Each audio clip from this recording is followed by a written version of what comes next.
Brad, the Thunder are celebrating their first Western Conference Finals win right now. I think in 13 years. In 13 years. You gonna forget about KD?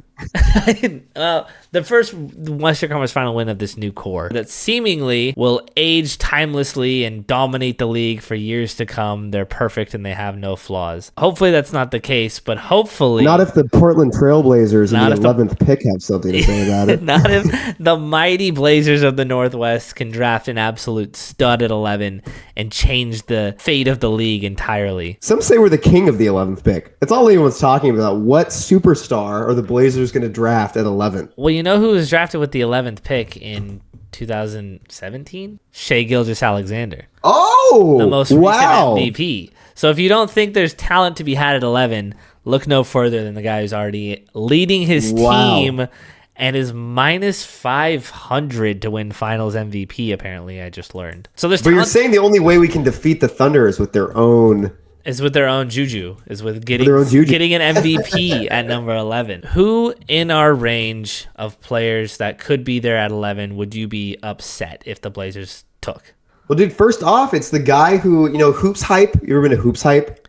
Dude, I love Hoops Hype. That's like my go-to website during NBA free agency because it aggregates every single rumor by team. The guy who is currently mocked to us more than anyone else is Kasparas, which I personally would be really not happy about, which is weird because this is a guy who at a certain point earlier in the season was mocked at like 4 or 5. He's fallen a lot, and I think for good reason. I see him as like a really average point guard who I can't think of a guy when we have our situation already with Ant and Scoot. He's a guy who's just like completely okay at everything, and he's a guy I don't think works as a fit-based take, and I don't think works as a talent-based take. I don't know. I see him as being incredibly underwhelming and a guy who will not make any type of major difference on the team because he doesn't really have any specific skill that's going to elevate us. Yeah, I agree that I think maybe a team where he could fit in is probably just like a team that is devoid of any playmaking or any point guard skill. Really, like I think the Nets maybe kind of fit that. For us, him trying to compete for minutes, I think he's just going to lose. And I think he's just going to get lost in the dust. I think a lot of what he does is what Scoot does. I think Scoot's probably a better defender than him. And like you said, he doesn't shoot. He doesn't do anything particularly well. And I think for a team like us, we're not looking for someone who does a little bit of everything. I think we're looking more for X factor, really good at something so that we can utilize them in that way. Yeah, I see Kasparas' peak being the 5th best starter on a really good team. I always look at get the tallest guy for that position whose height isn't hurting him. I don't think he plays 6'5". I know that's his height, but like he's not that explosive. He's not insanely athletic. He's like quick, but not insanely so. I think Scoot plays, more just as explosive and as big of him because of his athleticism. So I'm completely out on Kasparas. I would be mad if we drafted him. I'm pretty confident we won't take him. Another guy I'm confident that we won't take is Noa Essengue. And would you be mad? I would be mad if we took Noa Essengue. Because here's the thing. First off, what I kind of lead with is that we have Noa Essengue at home. We have Ryan Rupert. Yeah. And I know Essengue is taller, but Rupert has a longer wingspan. It's so funny because, when you're in big draft, because I've been in draft combine mode lately, looking at every single guy's measurements. All of a sudden I look at Rupert and I'm like, do we have something there?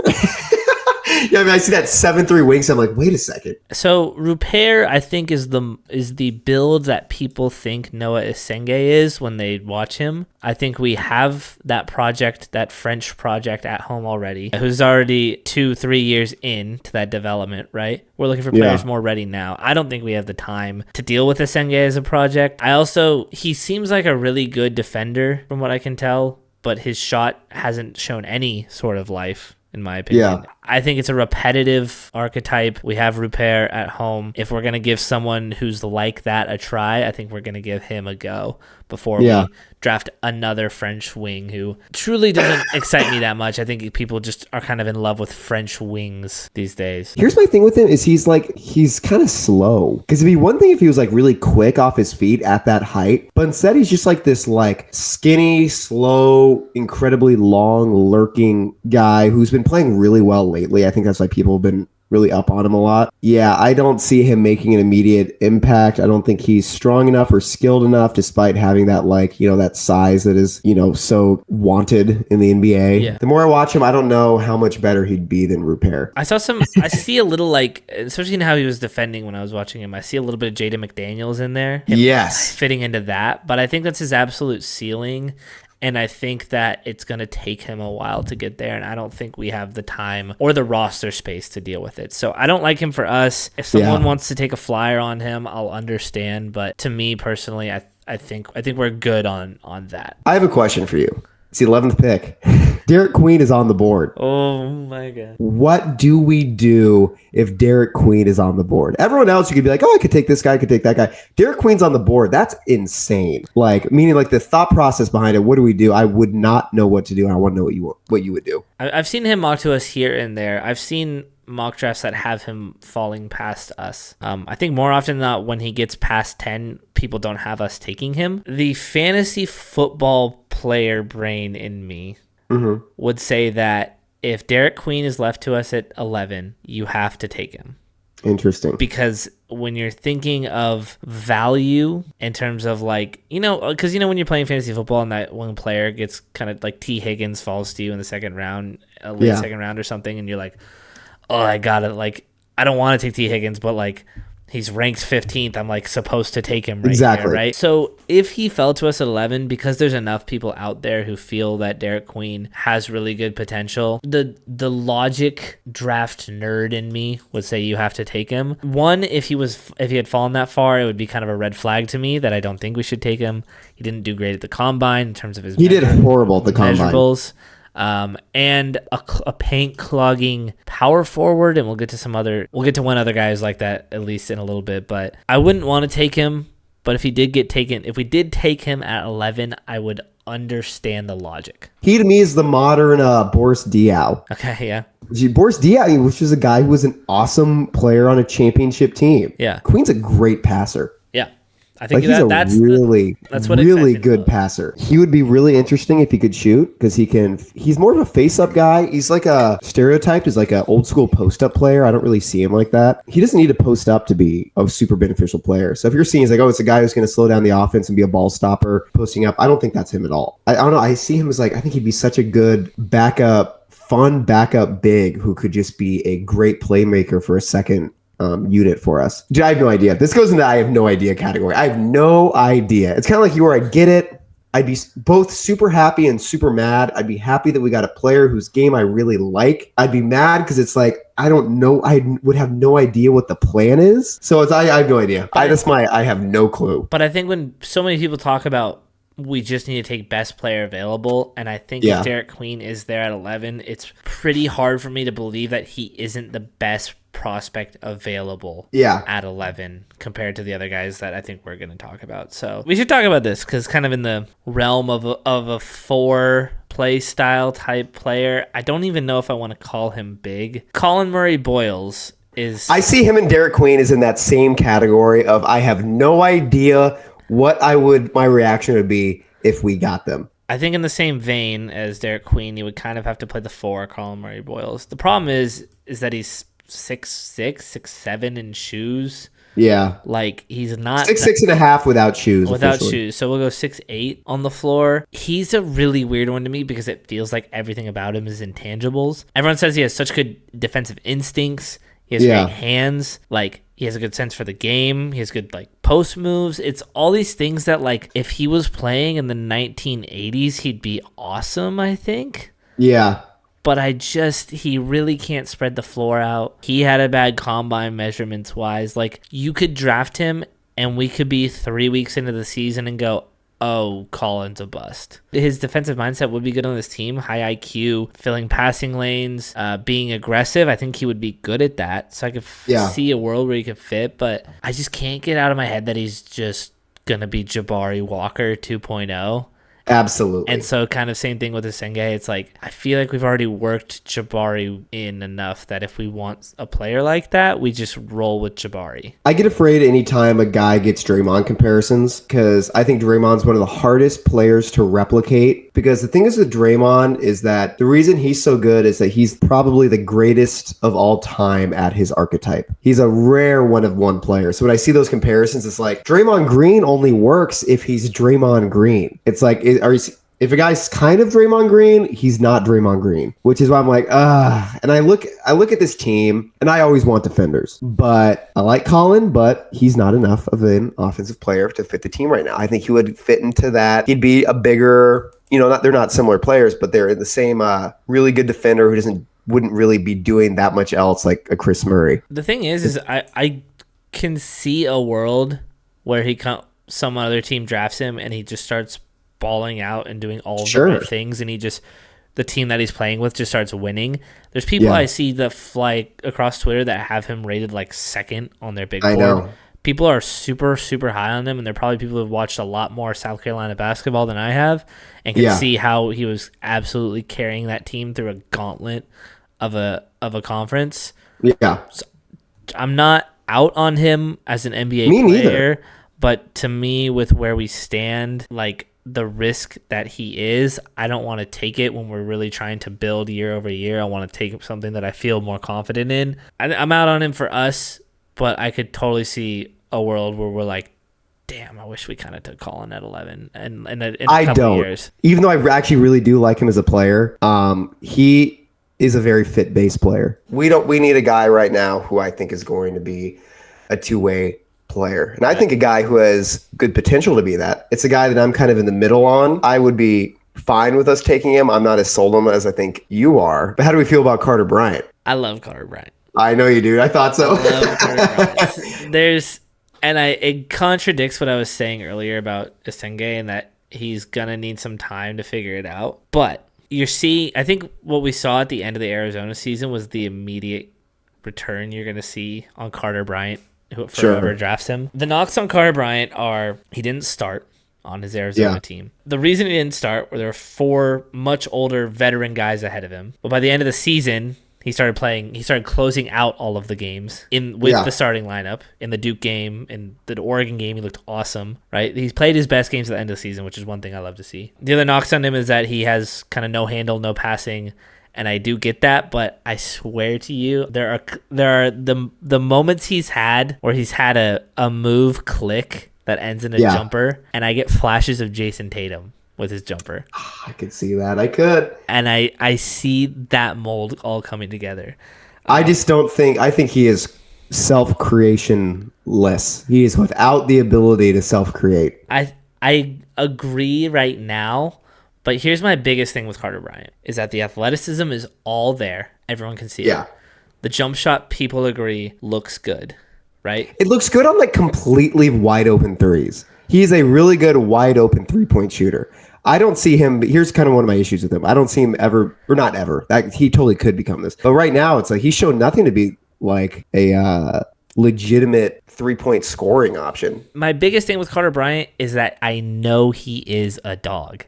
I was going to say, dude, if you're saying that I want to be Tumani, that means you have some hoop knowledge and some dog in you. I feel like I'm a guy that can guard multiple positions. Obviously, I want to be able to start 1 through 5. I feel like I'm capable of guarding 1 through 4 now. Obviously, I need to get a little bit stronger, but eventually I see myself being a guy that can guard all 5 positions on the floor. So I would say I watch a lot of Tumani Kamara right now, Trey Murphy. I watch Herb Jones, Drew Holiday, Derek White. He has amazing stories of helping his grandparents. Like it killed all the interviews. That video went around of him. All of the intangibles to me are there for Carter Bryant. And you're throwing all of those into a hyper-athletic kid who got better as his season at Arizona went along, winning minutes over guys who had been in the college for years. He's flying up the draft board rankings. Like, people have him as high as 9th, 10th. 11th is so in his range now, everyone agrees. And to me, what you're getting, while it may take a little bit of time, is another Tumani. And to me, I see more self-creation there than I saw with Tumani at the beginning of Tumani's first season. I can see that. Carter wasn't used as a self-creator at all, so I see where you're coming from. He played on a team with Caleb Love, who shot 30 times a game. Exactly. Like, there was no ISOs ran for him. He doesn't look the part there, but like, He's always in the right spot offensively. He knows where to be. You're getting at a base minimum a really good defender who works really hard. And I think that with that floor, that's what I'm talking about, of getting someone that's going to be good and help the team go forward at 11. And I see the upside as being pretty high. But to me, the fact that he's such a dog, and I know that already, I'm going to take that over someone I can't prove is a dog yet. Can I give you some names that I think best case he reminds me of? Aaron Gordon. I think Pete Carter Bryant, if things really work out. I think Aaron Gordon, he's a big, athletic dog, plays defense. Aaron Gordon's a really good passer, so that's kind of the thing. Bryant's good. Honestly, that's what's weird about Bryant is that you watch him at his best and you can kind of see that he can do everything. Another one I think this is the more realistic one. He reminds me a bit of KCP. Do you see that? KCP, but bigger, right? Yeah, a bigger KCP, which would be a pretty awesome player. Yeah. I didn't think Tumani would ever be as good as he was as a rookie. For some reason, Carter Bryant, and maybe it's just because he wasn't able to show it a lot, he still just feels like such a project. But the reason I like Bryant is because I actually think he could be a lot better than I think he's going to be immediately. And obviously, every player is a few years away from being at their best. But I still want someone who's going to show a lot in their rookie year. I think Carter Bryant could do that, but I also think he couldn't. I worry he's a guy that we're going to see, even at Summer League and be like, oh, he's pretty. He has the tools, but he's a long ways away. I think he's going to be around the right guys with this team, with Tumani, with Denny, with Chauncey, that are going to put him together quicker than I think people think. And it's not if he goes to the Hornets, I can see it completely crumbling because they're just not they're not dogs like him.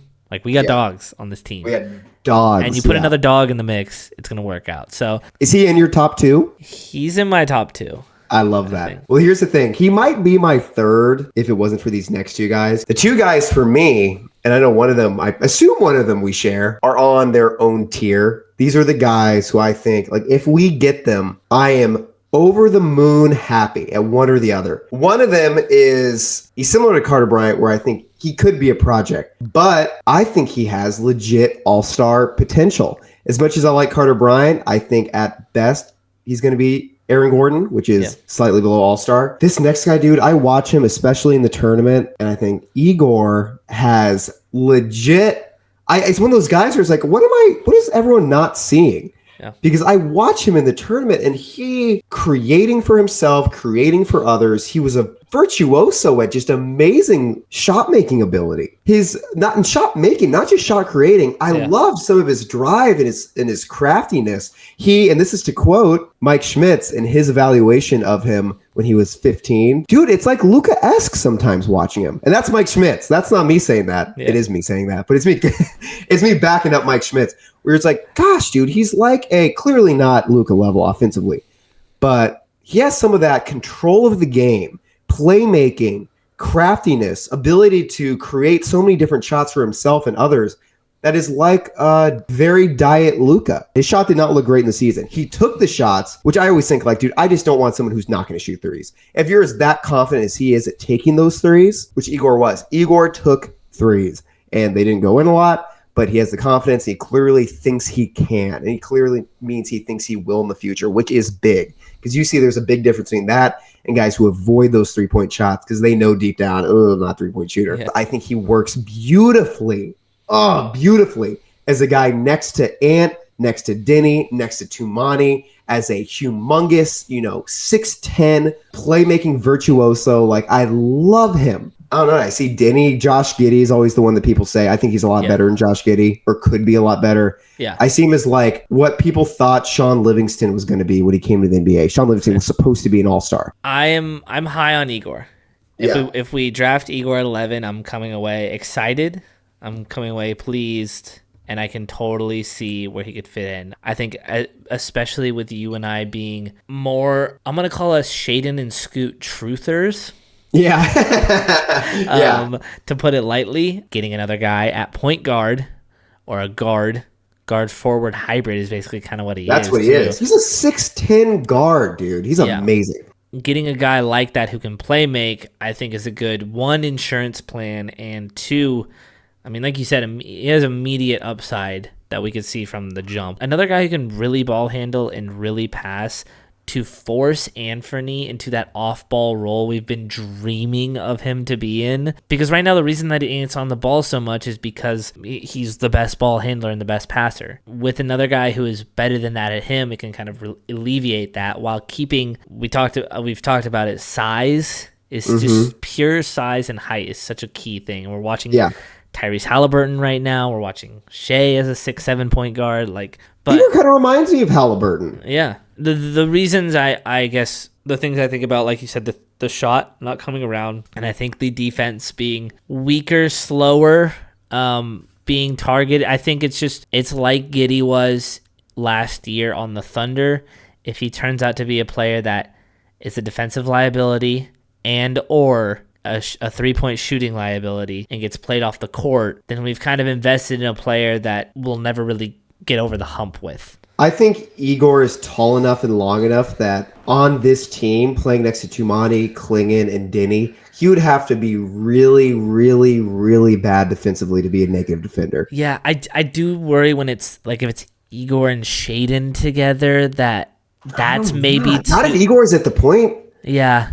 I worry about him as a defender. I think most the 3-point shooting is either gonna get there or not. We're just we're not drafting a shooter there, but the defense is kind of the bigger flaw to me. But he has the size to get around it probably, and the work ethic, dude. He tries on. I think I actually personally think he's a really underrated defender. Yeah, I really like him defensively overall, especially on this team. I think he would fit in beautifully. Yeah, and because he's high effort, especially off ball. He's skinny and he's a little. He's not the greatest one-on-one defender, but he's not bad in passing lanes. He tries. Which honestly, if you're a 6'10" guard and you're trying on defense, I think you're going to be at worst fine. That's just my personal belief. It's just dude. I think he has legit all-star potential because of his size. He's the best passer in the draft, and he's 6'10". Yeah.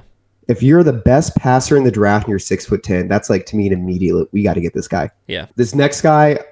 I personally just think he's a sure thing to fit into the mold of what I think this team should try to be, which again is the 2000 Blazers, the current Pacers, even the current Thunder in a way. Like a guy who is a physical, defensive, two-way shooting beast, a guy who we've loved for a while before it was cool, and that's Rasheer Fleming. Because dude, it is cool to like Fleming now, and it makes me happy but kind of pisses me off. Right. Because we have been on, I'll never forget the day I first watched him. I was going through the draft, this months ago, mock drafts, and I was like, who do I like? Like I like a lot of these guys, who do I love? And there's this guy who's mocked at 28th. I'm watching him wait a second. He's 6'9". He clearly has a wingspan that's 7'4" at the least, but you watch him, it's he's slingshotting shots. He shoots the three, not in the same way, but same form as Durant. Just these quick high releases. He's a two-way beast. He can cut. He is ferocious. A ferocious defensive player who can shoot 40% from threes on pretty high volume is an immediate difference maker and someone who would fit on this team so well. Someone who could somehow make our defense even better and also fix our shooting problem, potentially. I love him. I like what you said to me the other day. He is Jarrett Allen with a 3. Exactly. But more active, dude. That's faster. Yeah. Faster, not locked into the center position. No. Spreads the floor. I think the handle is better than Jarrett Allen. If this is the basis we're going off of, and I do like framing him in this way because you're understanding what that size is. It's really hard to kind of, I think, comprehend what Rasheer Fleming is at the size of him because he is not a center and he has center measurables. He is everything from a small forward to a small forward to big small forward to a small center. Yeah. His length allows him to pickpocket guys and get steals. Averaging over 3 stocks a game while it was in the Atlantic 10 is kind of nuts. What I like about them the most for us is that when he's playing around other guys who are good defenders, if he can be a roamer and a havoc creator, he can be unreal. Him as a off-ball defender, I think, is where he is at his best, and he can totally have the opportunity to do that here. The reasons I don't like him for us is I don't really know a world where him and Tumani can play together because I think they're... Wow, I so disagree. I'm really excited to hear why you think that. Because he is a kind of baseline roamer spot up 3-point shooter, and I think that's what we're trying to basically turn Tumani into, is that kind of corner outlet. And so with Fleming and Tumani out there on the offensive side, I worry there's like, especially when you're talking about DC being out there or just any of our centers alongside the three of them. I know the defense goes insane with DC, Fleming, and Tumani out there. But on that offensive side, I just worry that there's really not enough shot creation, really not enough ball handling. I see 100% where you're coming from when it comes to the ball handling, because you're right. This is what we were just talking about with Egor, is that we need another ball handler, because I love Denny, but he's super high turnover. I don't think he's quite the secondary playmaker that I would want him to be. I love him. I think he's going to be an all-star, but maybe he'll add that. That would be so huge for the team. So I understand that, but I think Fleming works with literally every single lineup on this team. I don't think there is a lineup in the NBA that couldn't use a humongous, highly active defensive havocer who can shoot 40% from three. But to me, what makes Rasheer really special offensively that I think this team could really use is I actually think he's a great off-ball offensive player. Yeah, I've been saying this about Rasheer in general for most of his time, is that with the ball in his hands, he's like legitimately like a 1 out of 10. Yeah. He can't create for himself. He has kind of an out-of-control dribble. Can't do anything off the dribble. He can do nothing off the dribble. Outside of stuff off the dribble, I think he's like an A minus A prospect. Offensively, the way he works is that I don't think he's a guy who's just going to stand in the corner. What the Blazers need a lot is more off-ball screening, more off-ball playmaking. Yeah. A guy who can cut when you need to cut, who knows when to go baseline, a guy who can free up so many open shots for guys like Ant with his mean physical off-ball screens. He's not a guy who's going to be standing. That's how I see it. Yeah. He's a guy that, since he can't do much in his hands, with the ball in his hands, he makes up for that by constantly moving on offense. He's great finishing at the rim. It's like the 8th guy in college history to have at least 50 dunks and 50 threes in a season. Really, he's like Shaden in a way where, you know, when you draft Shaden, you're like, damn, that guy's a 48-inch vertical. Yeah, like, exactly. Holy shit! Like, that's gonna pay dividends in some way, shape, or form. And you know, we're at least getting these awesome highlight dunks we get to watch. And you know, you're seeing that sometimes when his step back jump shot clicks, like there's no stopping it. And so I kind of feel like with him, it's like, all right, this guy's 6'9" with a 7'5" wingspan.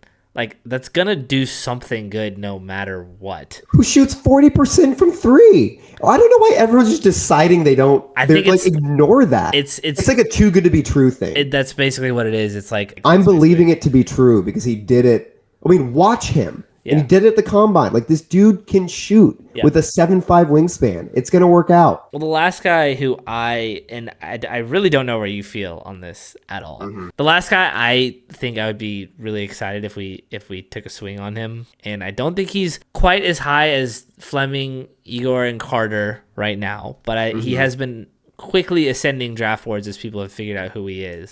Why did I know I forgot about this. Yeah. And the difference between his height and wingspan is the same as Rasheer Fleming's. He's just 6'6". He's not 6'9". Yeah. He goes from 6'6" to 7'2". No one knew who he was because he was playing first of all for Washington State, but then also got hurt with a shoulder injury about 6 games into the year. But Cedric Coward looks like he could be the next Jalen Williams. He looks like he'd be the next like Kawhi sometimes. Dude, I watch him like, this Kawhi? No, I know. He's a freak as in terms of his size, length. You know, he plays shooting guard, small forward, which I think is a pretty good fit for what we need right now, especially someone with length. I think that's, you know, like him, Anthony, Denny, Tumani, Klingon makes a lot of sense in my head. It makes a lot of sense. He shoots 40% from three in his, I think it's 38% for his collegiate career, and that collegiate career started at Willamette University. Shout out Mr. Wogan. So his story's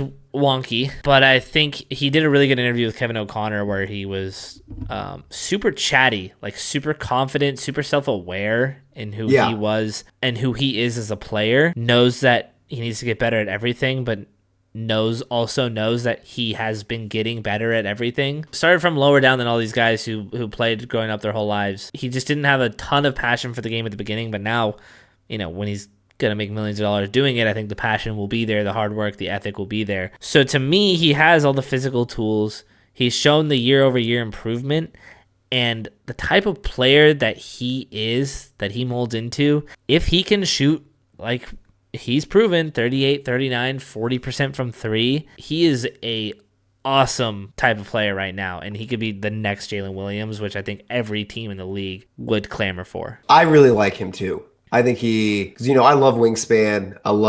And I saw this thing where it's like if you just pick the guy, the forward every year with the longest wingspan, they usually end up being pretty good. Yeah. Who he reminds me of, and I think this isn't a good or bad thing. I think people might see this as a bad thing, but who he really reminds me of is Jeremy. That's what Jeremy was. He was a 6'7" guy with an insanely long wingspan who ended up being a big time late bloomer. I think they play really similarly. They're active on defense, but Jeremy couldn't shoot at Syracuse and couldn't shoot at the beginning of the NBA either. He's kind of like a Syracuse Jeremy with a really good 3-point shot, which is just Jeremy now. Yeah. Or, Jeremy a couple years ago. Yeah. It would be really insane for him at 22. He's about to turn 22, I think. Yeah. To keep developing to the point where he becomes better than a guy like Jeremy Grant. That would be like a one-of-one story. I think he's an awesome player. I think he's going to be a really good player. I don't think he's ever going to be an all-star, but I think he's going to be a Jeremy Grant. I just think that he's not on the normal track of a 22-year-old. Like, we haven't seen him play that much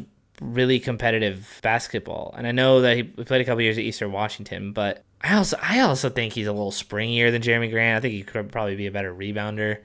Yeah, I actually agree with that. I think a player who rangy, good defender, knockdown 3-point shooter, that's just, you can always use more of those. And to me, Cedric Coward is that, with this kind of extra X factor of like he's never really gotten a full run with good players around him before. That like it doesn't necessarily make me think his ceiling is high. It just makes me think that I have no idea what his ceiling is. Yeah. And so it could totally bottom out. I could totally see it being like, wow, he's in way over his head because he's never played with people like this before. But he's never also played. He's never played. He's never had good coaching before. He's done as much as he's done without great coaching, and he has the NBA level ready body, the wingspan, the jump shot. Like, it all looks good. If someone put it all together and he really caught fire, I think he could be a really awesome pick. So I think I would say for us, our top four guys, combining our thoughts and just kind of hearing how we've laid them out, are Egor, Rasheer, Carter Bryant, and I think Cedric Coward, I think would be kind of slots in that fourth of the players we've talked about. If you had to guess right now who the Blazers are going to draft, not who you want them number one overall, who will we draft at 11? What is your guess? That is such an awesome question, and one I really didn't think about. Like, who do I actually think we're going to draft? Who are you predicting the Blazers take with number 11? If Igor's available, I think we take Egor. I think so too. I think that's who they're looking at. I think they love size, and I think they're not sure enough about Scoot and Anthony and Shaden as a backcourt that they're fine throwing in one more guy who can kind of slide to a forward position if it needs.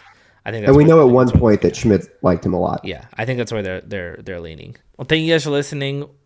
Sorry we took a week off. I won't promise that we won't ever do that again. Actually, we probably will in the near future. Don't worry, we are still fully immersed in Blazer lore.